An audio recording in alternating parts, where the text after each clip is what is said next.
Hey guys, I'm the 50s Kid. This is an E83. It's a 2004 BMW X3. In this video, we are going to do a transmission fluid service, which means we're going to drain the fluid, take the pan off, we're going to replace the filter, replace the gasket, put the pan back on, and refill it with new fluid. So let's get started. Now, the number one question I get asked that is transmission related is, should I change my fluid? I have X 100,000 miles, 150, 200,000 miles. Should I change my fluid? The answer is yes, you should change your fluid, okay? The BMW says that the fluid is lifetime, but they're wrong. They don't want you to change the fluid because they want you to drive your transmission into the ground so that they can sell you a new one or a remanufactured one. So change it, change your fluid. If something goes catastrophic with your transmission or your transmission doesn't shift very well after that, there was a problem with your transmission to begin with, and it's time to, it's time to buy a reman anyway. But by and large, everyone should change their fluid. You should have changed it at 50,000 miles. That's the basic, simple answer. The second most common question I get is, which transmission fluid should I use? Do I need the ZF original fluid? Do I need to use Pentacin? What do I need to use? Let me break it down for you. There are two different transmission fluids. There's the regular basic Dexron 3 fluid, which is non-synthetic, and then there's the Dexron 6 fluid, which is synthetic. That's it. That's as complicated as it gets. It's just like engine oil. There's synthetic and there's non-synthetic, okay? The synthetic is sort of backwards compatible with all the transmissions that didn't originally come with synthetic fluid.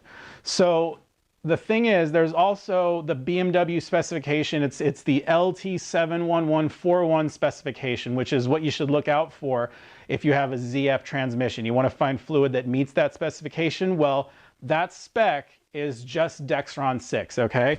This fluid right here, Transmax Import Multi-Vehicle, this is what I've been using for a long time for my ZF transmission in my E46.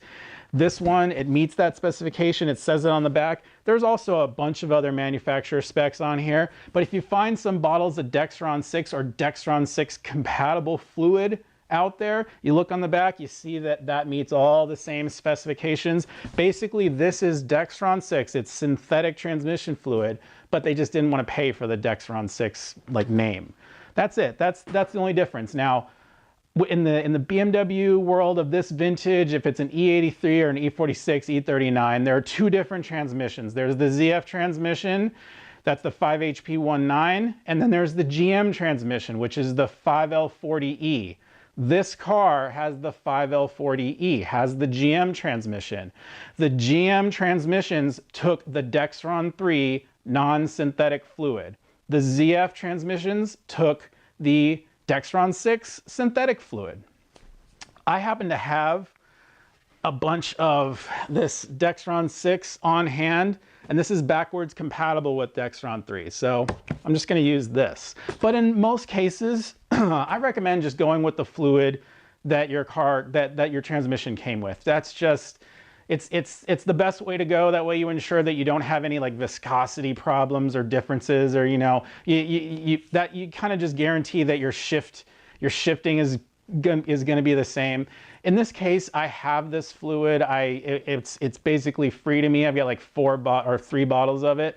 I'm going to throw this in. If it doesn't quite shift right, then I'll just go buy Dexron 3. But I'm going to use the Dexron 6. It's going to be fine. But if you're wondering, if there's a question for you, if you have the GM transmission, use Dexron 3. If you have the ZF transmission, use Dexron 6, period. And again, when I say Dexron 6, I mean, Dexron 6 compatible fluid, synthetic transmission fluid, the stuff that meets the LT71141 specification. Castrol makes this one. Valvoline makes the Max Life, the one in the red bottle. If you look on the back of that one, it meets the LT71141 spec. It also meets the lower spec, the lower BMW spec you might find out there, which is Dexron 3. So it's all backward compatible if you get these ones, if you get the synthetic transmission fluids. And finally, as to why I'm changing the transmission fluid on this car, well, you guys, if you know the history or if you don't know the history, this thing came to me, it had overheated. I needed to rebuild the engine. When I took it apart, I discovered that there was coolant mixed with oil of some kind, and I surmised that It may have been ATF fluid. I replaced the ATF cooler just in case, even though I couldn't find any leaks with it when I did a vacuum test on it. I'm still, you know, it could possibly have been transmission fluid. The fluid was more pinkish than it was yellowish, which I would expect from if it was engine oil mixed with coolant. So I suspect it might have been ATF mixed with coolant. Because of that, maybe some of the coolant got into the transmission and I just wouldn't feel right until I serviced the transmission, drained the old fluid out, and just made sure that I didn't see all that gunk in there. So that's the reason I'm gonna service this now. So let's do it. So the supplies you need to do this, you need 2 gallons of fluid. There's only one here, but you're gonna need 2 gallons. You're gonna need a new filter, and you're gonna need a new gasket, which is down here. You're also gonna need a way to pump the fluid into the transmission. I recommend one of these. This is pretty easy. You can get one of these at Harbor Freight or on Amazon. I'll put links in the description. So the first thing I noticed down here is that there's some chowder marks around this drain bolt right here, which means that this fluid has been serviced once in this vehicle's history, which I'm really happy to see. This vehicle has, I think, like 128,000 miles on it, so relatively low mileage car, and the fluid's been serviced, so that's a really great thing. The first thing you want to do whenever you're doing a transmission service is you want to get the drain bolt loose, which is right here. On this particular vehicle, this is a 17, so we're just gonna knock this loose. That was really tight.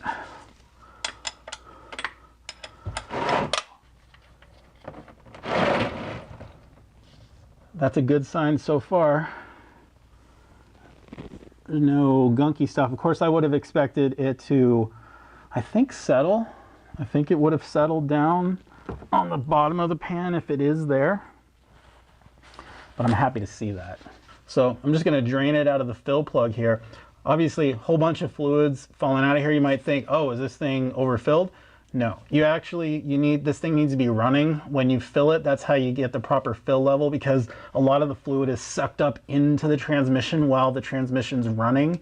So when you turn it off, all of it settles down and it's gonna go up higher than the fill plug. So the thing needs to be running when you check it, and you need to put the fill plug back in before you stop it. Okay, let's go ahead. Let's get the actual drain plug loose as well. Watch out for washers when you do things like this. It could fall.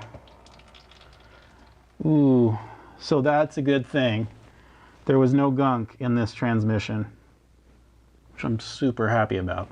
This fluid does look rather old though. So if it was serviced, it was serviced quite a while ago. It's a good thing we're changing it. Okay, I don't want to lie here all night, so I'm gonna put the drain plug back in most of the way, just for now. And what I'm going to do is loosen all the pan bolts, but I'm actually going to leave these two like half in. There are 2 right here. Just going to leave them half out, because what I want to do is I want to drop this end of the pan down first, and that way I just get a more like controlled way of taking it off. If you just kind of take them all off willy-nilly, the thing's going to fall on you and you're going to be wearing the fluid.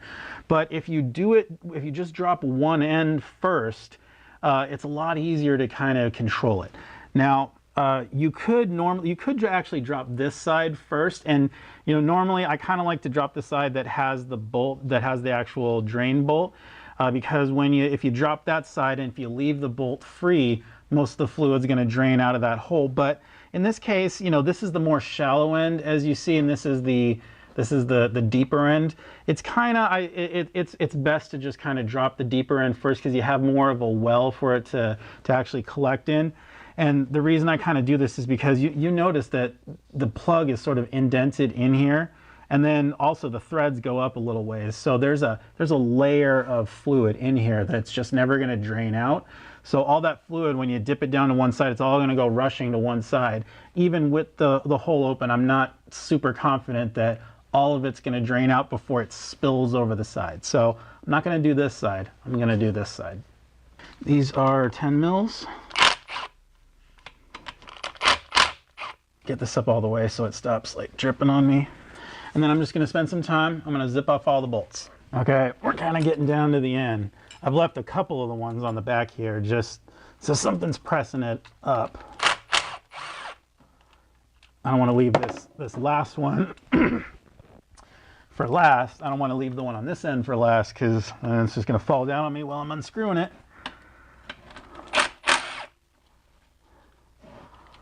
Okay, that one.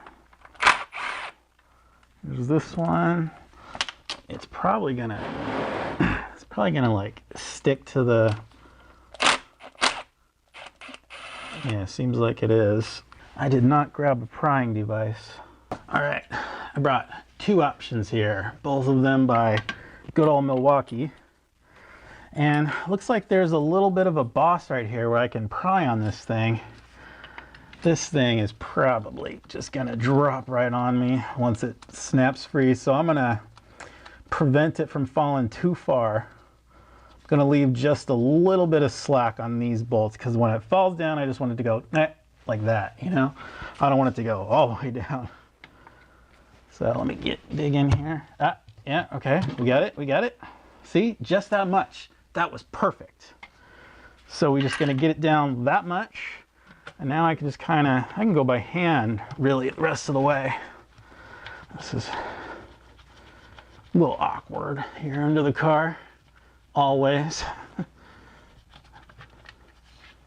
little bit, let that down. Okay, who thinks I'm gonna spill? Take your bets.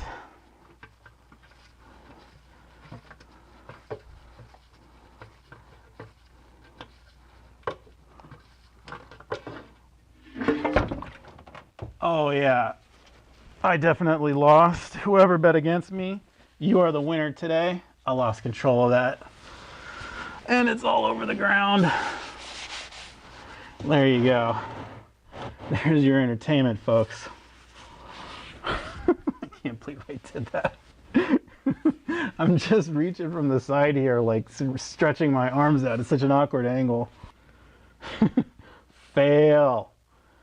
So much fail. I swear, I am so embarrassed. That's funny. So, let me tip the oil out of this thing. Yeah, this is, there's basically nothing in here. It's all good. Actually looks great. So what you want to do is you want to clean your pan out. Can we get you a view of this without it spilling more? Kind of like that. Yeah, so we're going to clean the pan out with, you know, some brake clean, that kind of stuff, and get it all nice and good. Get it ready to put back on. I'm going to change the gasket.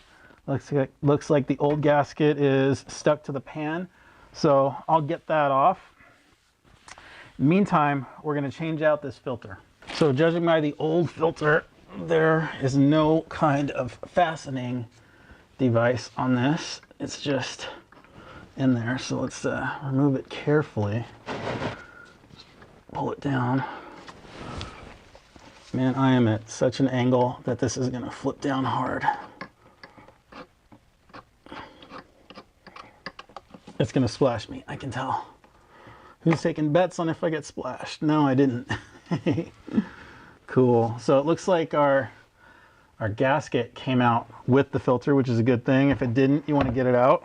Looks like our new filter comes with everything. Gasket, all that. So if some idiot put a bunch of RTV on here, on yours, you get to clean it off and you get to not send little bits of RTV into your transmission.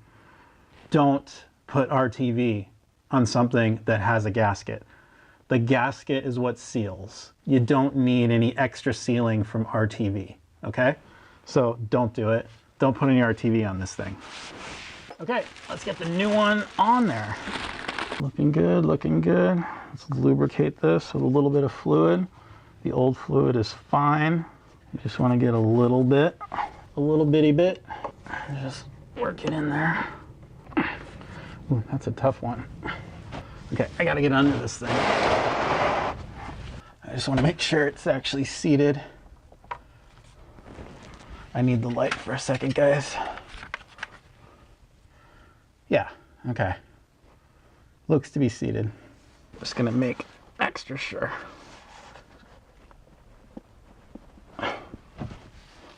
Yeah, totally, it's seated. So guys, I actually, I peeled off the metal part of the gasket right here, okay? It comes in like 2 halves, like that. So that's trash. So there's actually an inner rubber part of the gasket that stayed stuck to the pan. So I started getting it off with just a little razor scraper.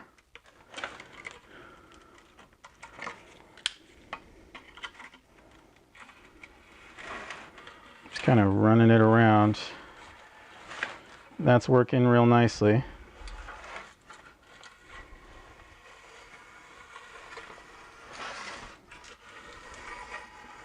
Run that around. Okay, so feel around, make sure that nothing got left over. Looks like nothing did. So we are good there. So now all I'm gonna do is just clean this stuff up, clean the pan up. I think it's real interesting. We've got some witness marks. I guess that's the old filter there, just rubbing against the pan, sticking down. Maybe they didn't push the replacement filter on all the way. Perhaps.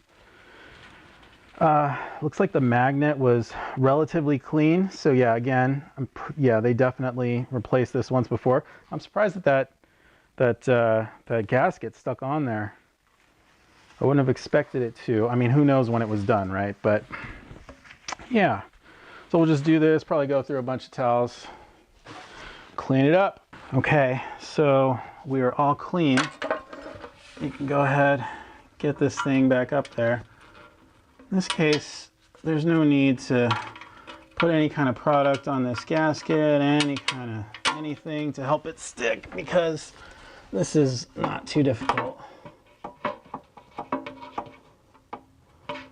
Just really kind of gotta, oops, we are backwards, aren't we? There we go. Get a couple bolts started. Here, we'll get one of them over here. Okay, we're good as far as that goes. So I'm just gonna get all these bolts back in, get them all started. We'll start them all by hand, tedious as though it may be. You just don't want to cross thread anything.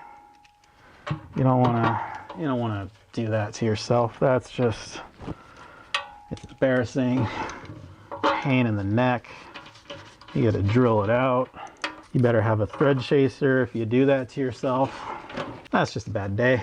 You know, it's actually been a minute since I've been in here working on cars.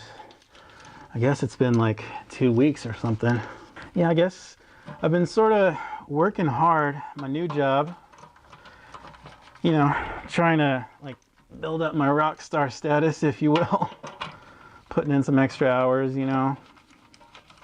It's important to build up a good reputation from the start. Trying to be extra careful in everything I do. It's actually paid off too, because it's only been like 2 months and I got a bonus, which is really cool. So yeah, I guess I'm just kind of like, I'm really happy at this new job. I guess I'm happy that I am enjoying my work again, because I was not enjoying the last job, even though I was working from home and all that stuff. I was at the last place for like, I mean, I guess 10 years full time, and probably since like 2004 part time. So I'd been at that same company doing all their stuff for just a little too long, I think. You know, I love those guys. I knew when they would give me projects that they wouldn't kind of be successful. I had just sort of been at that company too long. And so it was kind of hard to get motivated. You know what I mean? You just kind of like, this is stupid. This is not going to work. Really hard to get motivated to do anything. So it was actually a good thing that they let me go, because I was definitely done. So I guess the moral is, if you do not enjoy your job, perhaps it's time for a change. Maybe not to new work, but to a new company that is doing different things. In case anyone doesn't know, I am a software engineer, a web software engineer. So that's what I do. I program websites and stuff.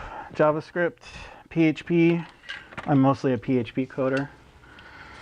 Some Java now at this new company, which I think is really good for my resume. So we're gonna torque these to factory spec. Basically, when you're torquing things like this, you just kind of, the most important thing is to make them even. You could go in a crisscross pattern if you want to, but it's not exactly necessary here. You know, just kind of get them sort of drawn on.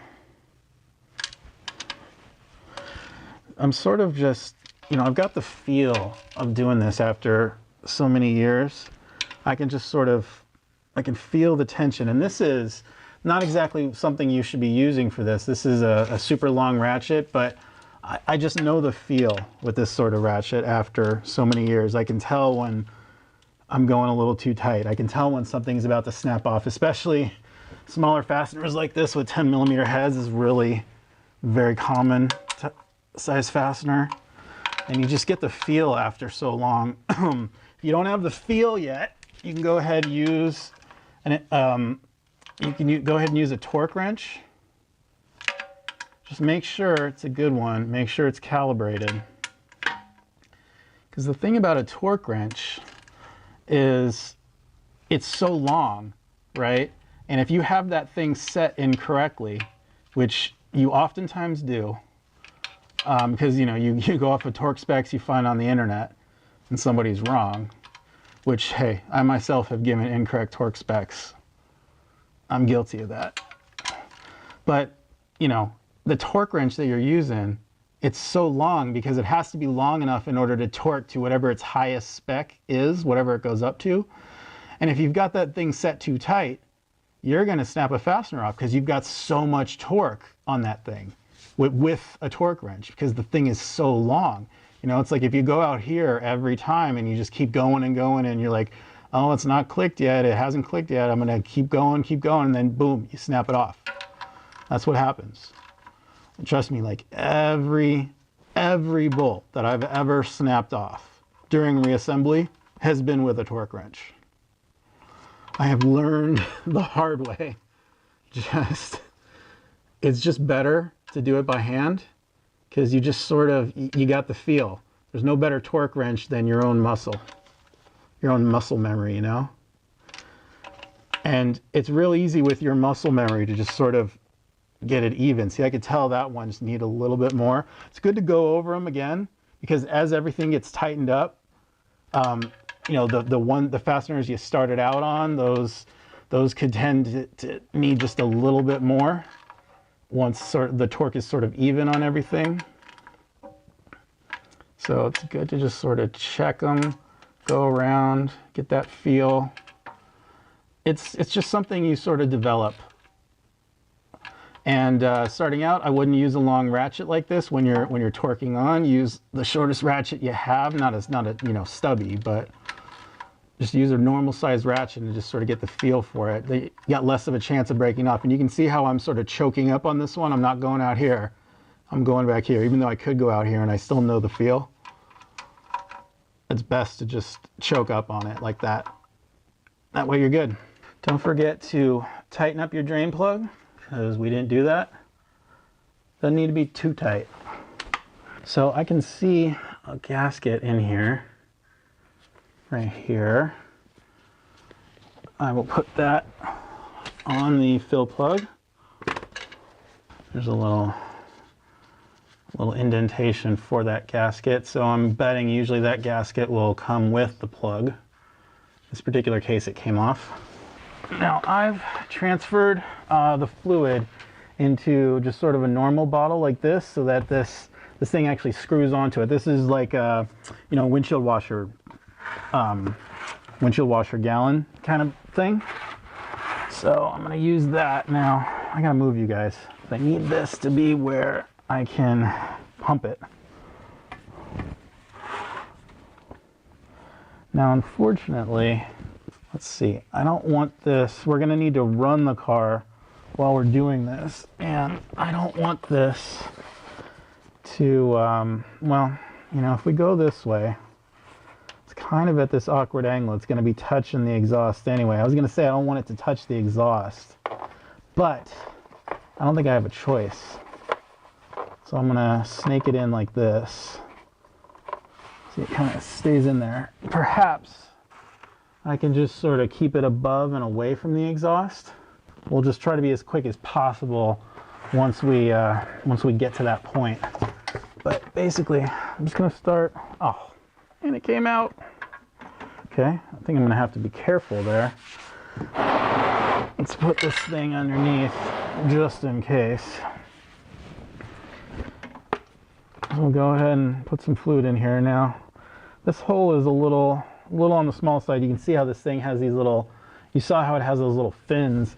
Those are meant to just sort of kind of grab into the opening, and that way the thing doesn't back itself out. But this one is a little small, so I'll just have to sort of be careful when I'm doing this. So I'm just going to do this. It's going to be long and boring, and we got to pump it up to the point where we see the fluid dripping out. Then we'll be able to start the vehicle. I'm going to start the vehicle at that point, just briefly, and that'll suck up a lot of the fluid. In this case, you know, the torque converter has not drained out. It's probably half full. Who knows? I don't know. On this particular design, it could actually drain out a lot of fluid from the torque converter. They're different. At the very least, it'll drain out most of it. It'll drain at least half of it. So when we start it up, you know, that should kind of refill it a little bit. And, you know, we'll turn it off. We'll pump more fluid, and then we'll turn it back on and keep pumping until it dribbles out while it's running. With these vehicles, you want to fill it while it's running, but you don't want it to be hot. So you don't want to do it, you know, after you've gone for a drive. You don't want to check the transmission fluid after that point. You want to let the thing cool off overnight until, you know, the pan is no more than warm. You need to be able to hold your hand on the pan. If you can't hold your hand on there, the thing's too hot. And that's, you know, it's already too late to check the level. But if it's warm and the thing's running, that's when you can check the level. And if the fluid is just dripping out at that point, you're good. So as you can see, we're dribbling out already. So I'll go start the car for, I don't know, 5-10 seconds. And then we'll come back in here and keep on filling.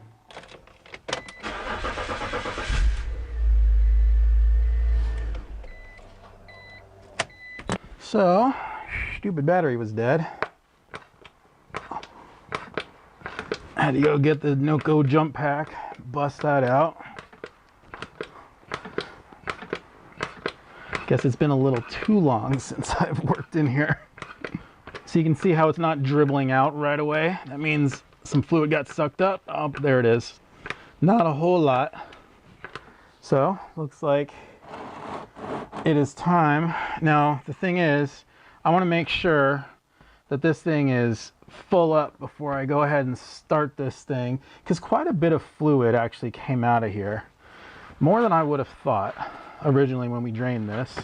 Since I have 3 gallons of this, I might as well make sure that this thing is full before I start this whole process, this final process, because once I start pumping, or once I turn the vehicle on and I start pumping, if I run out of fluid in this container and it's not dribbling out of here, that means I have to take this out and I have to put the fill plug back in while I, you know, stop and fill up this container again. And it's just kind of more of a pain in the butt to do it that way. So since I have some extra fluid, I'll just make sure this thing is topped off, because, you know, once this thing, now that it's this much full, we start it, we fill it the rest of the way, it's not going to take another gallon, but might as well. Okay, as you can see, I've got the fluid hose routed up above. It's not touching the exhaust. It's probably going to touch the exhaust when I pump it, but I should be done with this before this thing gets too hot. I'm gonna make sure that I have the bolt, and I'm gonna do this from the other side, because that way I'll be able to get in there with the bolt and everything. So yeah, let's do it. Turn on the old jump pack.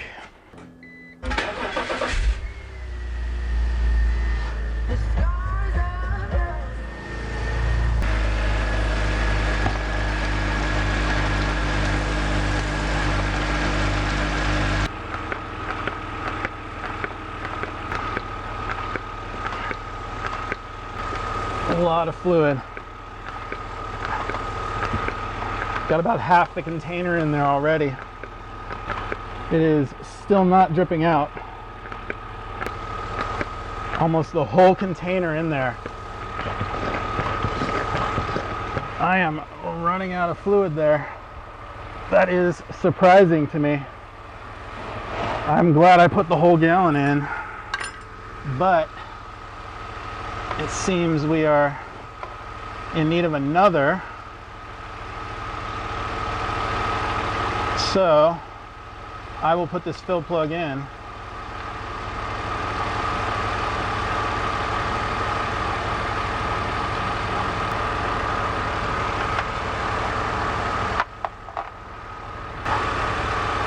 Get it tightened on a little, and we got to go shut off the car, refill our container.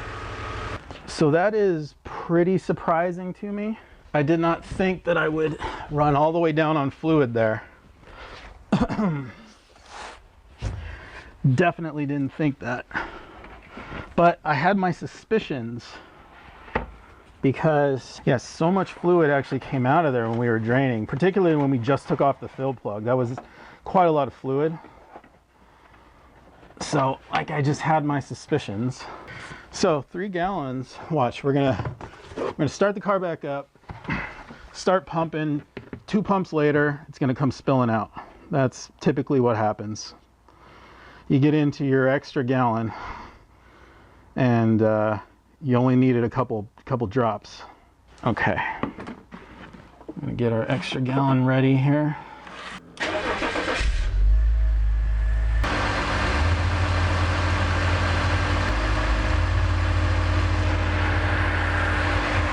Sounds a little rumbly. Oh, look at that. Are we spilling out? Not quite yet. Oh, I think that might be music. The music's programmed to come on the radio's programmed to turn on. I forgot to turn it off this time.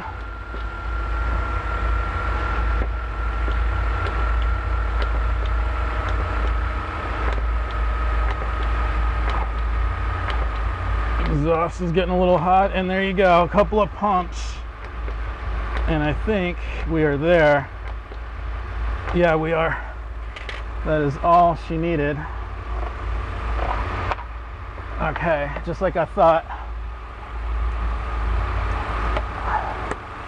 So we'll get that in there, and we will get this plug on.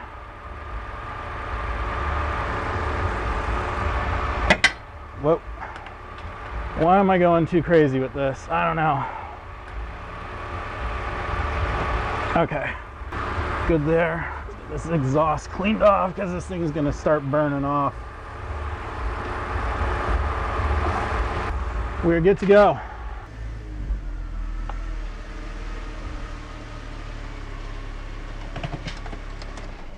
So as you saw, I just got back from taking a little spin around the block. I didn't take you guys with me just because it's dark out. There's really nothing to see there. Drove great. Everything's good. As far as the transmission goes, no shifting problems of any kind. Real happy.